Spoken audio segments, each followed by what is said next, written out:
Arrancamos una nueva inmersión a fondo en este espacio de análisis y, bueno, tengo que decir que vengo con muchísima energía hoy. Hola, ¿qué tal? Sí, la verdad es que el tema de hoy lo merece. Lo merece y mucho. Porque para quienes siguen de cerca el mundo del desarrollo personal, hay un debate que es casi eterno. El de la relación entre lo que pensamos y la realidad, ¿verdad? Exacto. Esa conexión profunda entre el pensamiento, lo que escuchamos, lo que decimos, y cómo esa alineación reconfigura nuestra realidad material. Hay muchísima literatura sobre esto. Yo, como buen devorador de libros que soy, he leído de todo. Ya me imagino. Pero la base de nuestra exploración de hoy proviene de un documento muy específico. Un texto titulado Texto pegado. que recoge las enseñanzas del maestro Frank García. Eso es. Y lo que me ha parecido un hallazgo sorprendente de este material es que no se queda en la típica superficie de la autoayuda convencional de simplemente piensa en positivo y ya está. Claro, va mucho más allá. Va muchísimo más allá. La misión de este análisis de hoy es precisamente descubrir por qué ese simple hecho de hablar en positivo o de repetir frases frente al espejo suele fracasar estrepitosamente si no hay una alineación estricta interna. Es que el enfoque que propone es fascinante.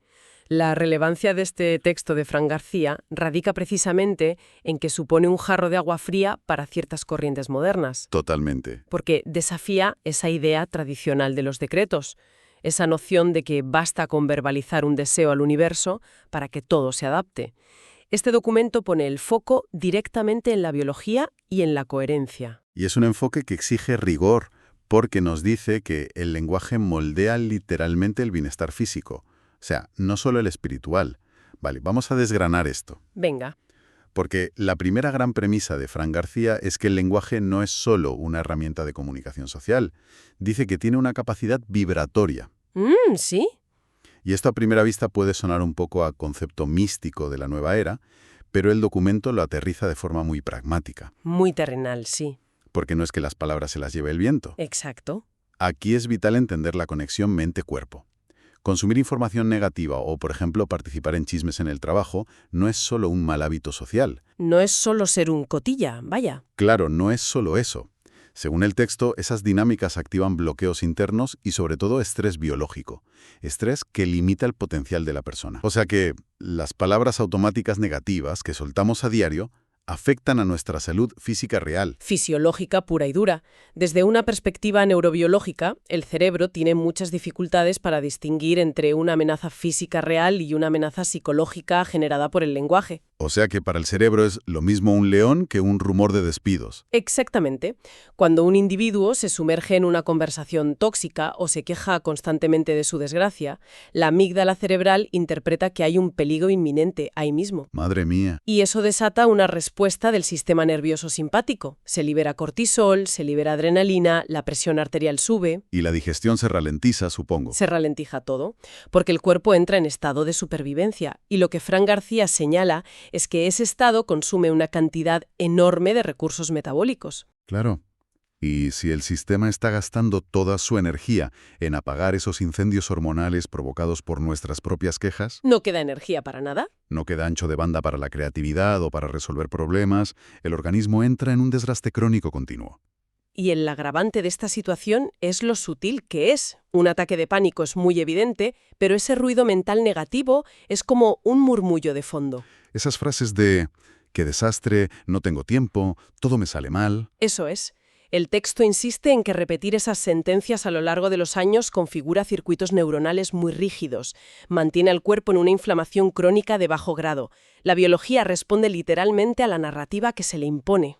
O sea que buscar crecimiento espiritual mientras nos quejamos por los rincones es biológicamente contradictorio. Es como pisar el acelerador y el freno a la vez. El cuerpo recibe la instrucción de defenderse, no de expandirse. Fíjate que esto nos lleva a un punto del texto que a mí me dejó dándole muchas vueltas.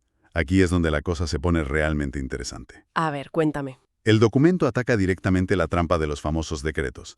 Habla de la contradicción tremenda de la gente que pide prosperidad o amor o salud, pero su diálogo interno refleja todo lo opuesto. Claro, la típica disonancia. Exacto. Pero, a ver, la psicología lleva años diciendo eso de finge hasta que lo logres, que forzar un patrón acaba cambiando el cerebro.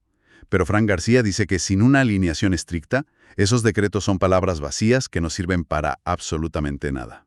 Lo fascinante de esto es analizar por qué fallan realmente esas peticiones, porque el fingir hasta lograrlo en psicología funciona si hay un cambio de conducta genuino que acompaña la acción. Ah, vale, si hay pruebas reales para el cerebro.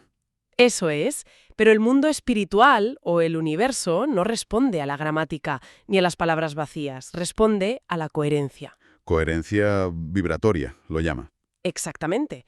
Si la boca declara «tengo prosperidad absoluta», pero en el estómago hay un nudo de terror por las facturas a final de mes, La señal que se emite es el terror.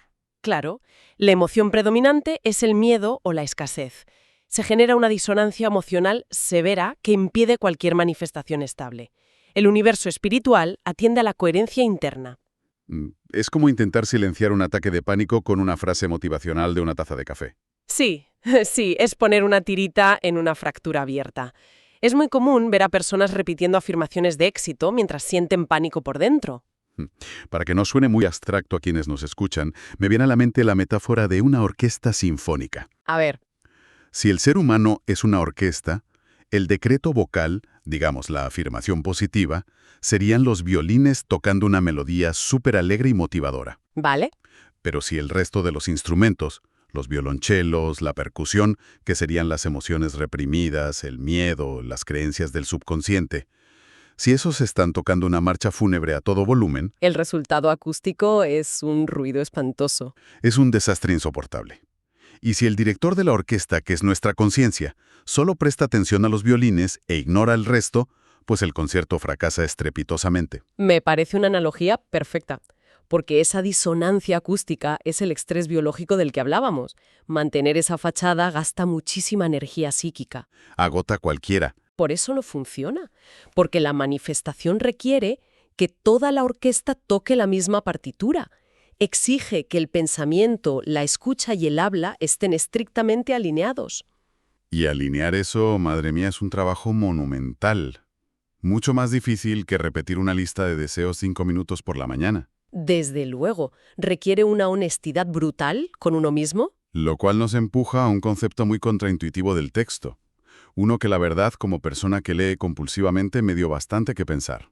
El tema del conocimiento, supongo. Sí, el texto dice categóricamente que el conocimiento no es transformación.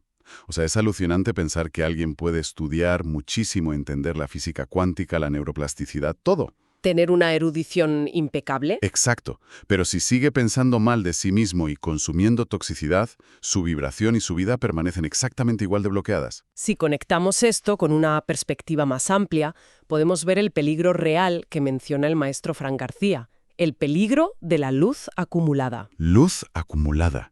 ¡Qué concepto tan potente! Lo es. Explica la mecánica de un problema muy actual. Acumular luz o información sin darle una salida práctica no solo es inútil, sino que produce frustración, estancamiento y culpa. Culpa. Sí, porque la información, como los alimentos, necesita ser metabolizada. Si consumes conceptos elevados sobre la armonía, pero tu día a día se basa en la crítica destructiva, se crea una brecha dolorosa. Claro. Es como un síndrome de Diógenes intelectual. Acumulas cajas de herramientas maravillosas en casa, pero nunca arreglas nada. Y al final las herramientas te impiden caminar por el pasillo. Aprender sin practicar se vuelve el problema. Y ahí aparece la culpa, porque la ignorancia de alguna forma protege. Si no sabes que la queja te enferma, pues te quejas y punto. Ojos que no ven, corazón que no siente. Exacto. Pero si has estudiado durante años y sabes el daño celular y espiritual que provoca el chisme, y aún así entras a la oficina y participas en él, la disonancia te machaca. Sabes el camino y decides no recorrerlo. Debe ser agotador. Es el síntoma de la luz estancada. Por eso el texto advierte que aprender sin compartir o practicar es un camino directo a la frustración. La teoría sin acción duele. Vale, entonces si la teoría no basta y estudiar no es suficiente, ¿qué hay que hacer? Porque el texto tiene que dar alguna salida a todo esto. Y la da. El documento propone llevar la teoría a la práctica mediante una rutina diaria muy específica centrada en el momento de despertar. Justo al abrir los ojos. Exacto. La recomendación es establecer el hábito innegociable de declarar bendición y gratitud nada más despertar, bloqueando por completo la queja automática. Fíjate que ponga el foco justo en esos primeros minutos. Supongo que tiene una explicación. Biológica 100%. En esos minutos, el cerebro transita de las ondas delta del sueño profundo hacia ondas zeta y alfa. El subconsciente está súper receptivo. Es como plastilina. Tal cual. Si el primer impulso mental y vocal es quejarse del despertador o del frío, imprimes estrés en un sistema que apenas está arrancando. Declarar gratitud ahí afina la orquesta desde el primer segundo. Pero claro, eso implica derribar inercias de toda una vida. Y para sostener ese estado de armonía durante el resto del día, ambos sabemos que el texto introduce un concepto clave. Declarar conscientemente. Parece simple, pero es profundamente difícil. Es que es pensar primero lo que se va a decir antes de hablar. Parece lo que se le dice a un niño pequeño. Sí, piensa antes de hablar. Pero aplicado a esto, es instaurar una pausa obligatoria. Una fracción de segundo para evaluar si lo que va a salir por la boca construye coherencia o alimenta la disonancia interna de la que depende todo. Esa pausa es donde reside el verdadero libre albedrío. Normalmente operamos en piloto automático escupiendo palabras según la emoción del momento. Reaccionando a todo. Exacto. Declarar conscientemente exige convertirse en el guardián de tu propia boca. Decidir no contribuir al ruido. Al frenar la palabra automática, interrumpes el circuito biológico del estrés. Es una vigilancia continua de uno mismo. Es automaestría. Y según el texto, es el único camino real para salir de ese desgaste. Bueno, vamos a recapitular porque hemos tocado conceptos potentísimos. De forma dinámica, las grandes pepitas de oro de este texto serían, primero, que la armonía depende de alinear pensamiento, escucha y habla. Fundamental. Segundo, que el universo espiritual atiende a esa coherencia interna de la orquesta afinada y no a los decretos superficiales o vacíos. Sin duda. Y tercero, que el conocimiento sin práctica, la luz acumulada es un camino directo a la culpa y la frustración. Así es. Entonces, ¿qué significa todo esto? Pues que el valor de lo que aprendemos está en la trinchera del día a día. Exacto. La información solo es valiosa cuando se comprende y se aplica. Salir del estrés biológico requiere esa vigilancia activa. Ser conscientes de nuestras propias palabras y de lo que permitimos que entre en nuestros oídos. No es magia, es biología y coherencia. Esto plantea una pregunta importante. Una reflexión final para quienes nos escuchan y que surge orgánicamente de todo este análisis. A ver, Si acumular conocimiento sobre crecimiento espiritual sin aplicarlo genera estancamiento y culpa. Es posible que el consumo masivo de libros o audios de autoayuda, si solo se usan como entretenimiento pasivo y no se llevan a una práctica coherente y diaria, sea precisamente la fuente de la ansiedad que impide a las personas avanzar. qué reflexión tan dura y tan necesaria para dejar en el aire. Da para pensar muchísimo. Bueno, pues cerramos aquí esta inmersión de hoy. Muchísimas gracias por acompañarnos en este análisis tan profundo. Y ojalá que la próxima vez que vaya a salir una queja automática, en automático aparezca esa pausa consciente, recordando que la transformación real exige práctica. Hasta la próxima exploración.